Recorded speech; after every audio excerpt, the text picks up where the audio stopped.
Masya Allah. Ke diri saya, Pak Jokowi, kalau Bapak tidak percaya saya, Bapak punya aparat keamanan, silakan telusuri siapa saya. Saya belum pernah mengatakan sesuatu itu. Kenapa? Karena saya sudah mencurigai mantan Jokowi itu. Bapak tahu, 2 minggu sebelum pelantikan presiden itu saya datang ke wakil presiden. Namanya baru. Assalamualaikum warahmatullahi wabarakatuh. Rasulullah sallallahu alaihi wasallam bersabda, "Inna Allaha la yaqbidul ilma intiza'an yantazi'uhu al-ibadu, walakin yaqbidul ilma biqabdil ulama, hatta idza lam yabqi 'alimun ittakhadha an-nasu ru'usan juhalan fasu'ilu fa'aftau bighairi ilmin fadallu wa adallu."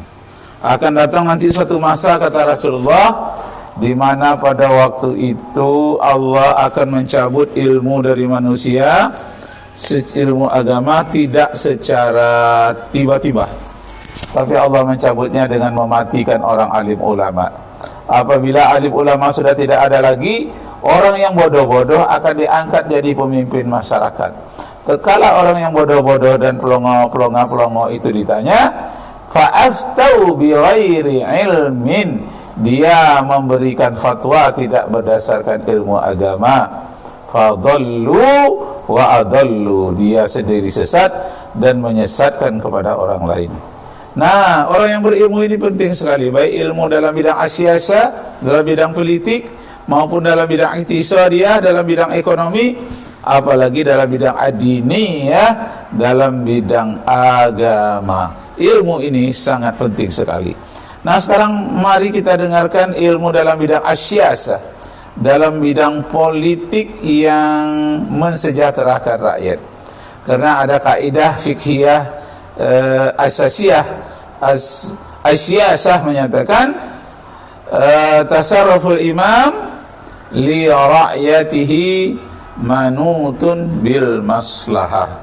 Kebijaksanaan pemimpin terhadap rakyatnya haruslah berorientasi kepada rakyatnya yang paling terlemah.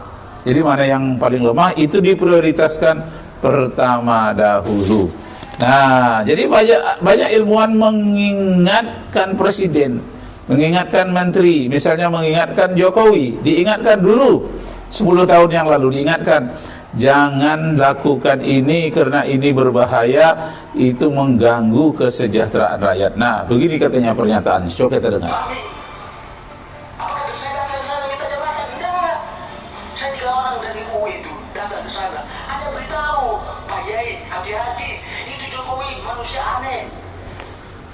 Beritahu itu bukan yang berhasil. Masya Allah. Saya tidak datang ke sana memprovokasi itu. Saya mau beritahu Bapak Ibu bahwa ada orang yang dia lalukan jadi presiden, sebenarnya itu berbahaya bagi Indonesia. Masya Allah. Tapi siapa lagi yang saya mau jelaskan? Siapa yang mau terima pendapat saya? Ketika semua teman-teman saya mengatakan Jokowi itu bagus, orang dari desa, dan tidak pernah tahu bahwa Jokowi itu sudah lama dipersiapkan. Masya Allah. Informasi itu yang tidak sampai ke tangan Bapak Ibu, sehingga mudah sekali ditipu oleh media, mudah sekali ditipu oleh media. Dia dari kampus-kampus itu, akademisi, dosen, intelektual, mudah sekali kan tidak dikasih duit, suruh ngomong dia, Bapak Ibu semua, apa jadinya sekarang? Menyesal kan kita? Masya Allah. Pelihara Jokowi. Dan segala celakanya itu. Jangan menyesal, Masya Allah. Jangan menyesal. Ada pepatah Arab mengatakan al-fikru qabla ribahan, an-nadmu ba'da khusran. Pikir-pikir dahulu merupakan keuntungan, pikir belakangan merupakan penyesalan. Jangan sampai terjadi penyesalan salah pilih pemimpin. Jangan sampai salah pilih. Allahu Akbar, Allahu Akbar, walillahil hamd. Lanjut kita dengarkan. Karena itu saya bilang, saya tulis di situ, Pak. Jokowi adalah presiden terburuk yang pernah dikirim neraka ke bumi. Saya bilang begitu.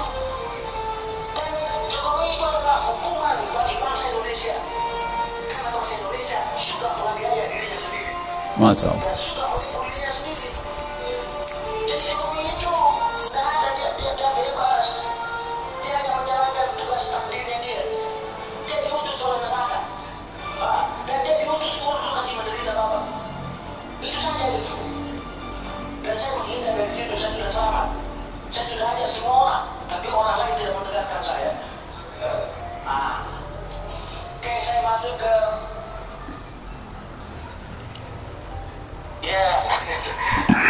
saya masuk ke manusia. Itu buku ini adalah karya Jebirus. Sangat susah dipahami, Pak. Bapak membacanya hanya menggunakan pikiran 50%, Bapak tidak bisa nangkap. Percaya saja. Karena itu jahilkan.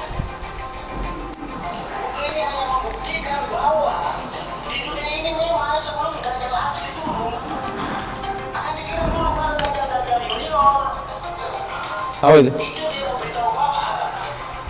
Bapak adalah Saya. ini bukan menjadi baik. Apa barangnya? Dia akan menjadi buruk ketika datang seorang Dajjal senior. Sebelum datang Dajjal senior, diutus pada Dajjal junior. Dia sudah masuknya orang seperti ini.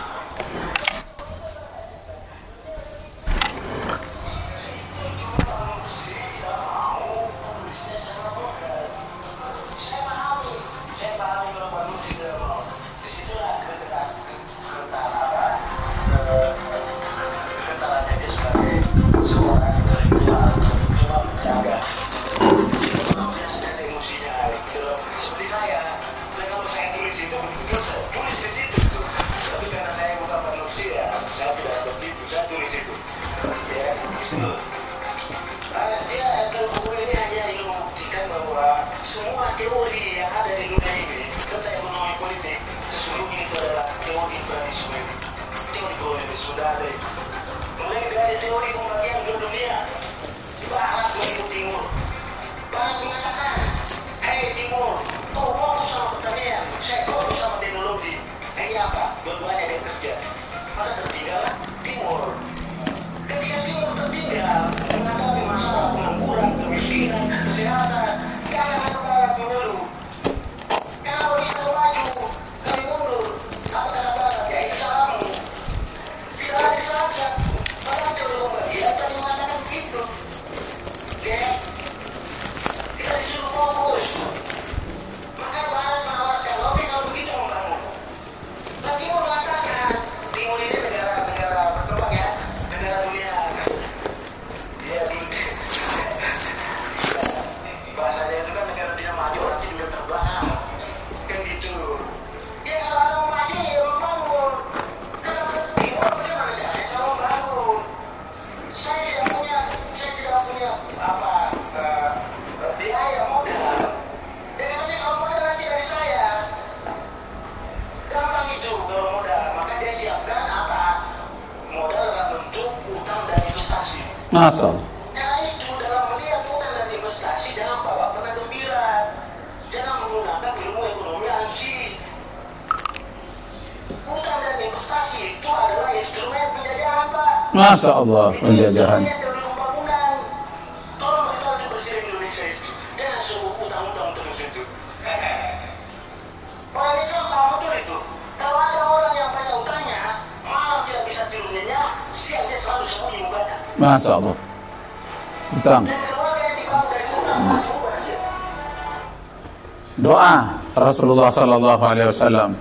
Allahumma inni a'udzubika min ghalabati ad-daini wa qahrir rijal. Ya Allah, aku mohon perlindungan kepadamu daripada lilitan hutang dan penjajahan atau paksaan orang. Allahumma inni a'udzubika min ghalabati ad-daini wa qahrir rijal. Ya Allah, aku mohon perlindungan kepadamu dari lilitan hutang dan dari paksaan-paksaan penagihan dari orang-orang. Masya Allah. Nah, kita lanjutkan. Jangan berhutang. Kenapa? Karena tukang kredit datang semua.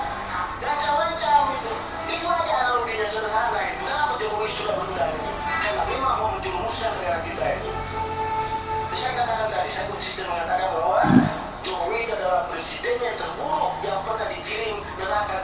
Masya Allah. Saya ulangi lagi. Saya tidak mau lagi memberikan itu. Capek saya sudah WA dipenuhi dengan kutukan kemarahan terhadap Jokowi. Saya mau tutup itu dengan menyadarkan, Jokowi itu adalah manusia terburuk yang dikirim.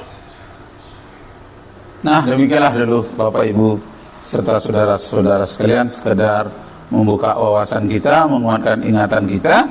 Semoga Allah menjauhkan kita dari hal-hal yang jelek.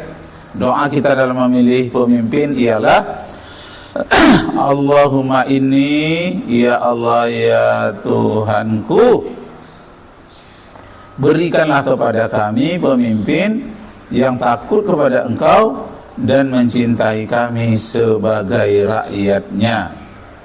Ya Allah ya Tuhanku, la tusallit alaina, janganlah jadikan penguasa kepada kami, man la yakhafuka, orang-orang yang tidak takut kepada Engkau, bizunubina. Allahumma la tusallit alaina bizunubina, ya Allah jangan diangkat jadi pemimpin kepada kami disebabkan karena dosa-dosa kami. La yakhafuka, dia tidak takut kepada azab Engkau, wala yarhamuna, dan tidak mencintai kami sebagai rakyatnya. Wabillahi taufiq wal hidayah.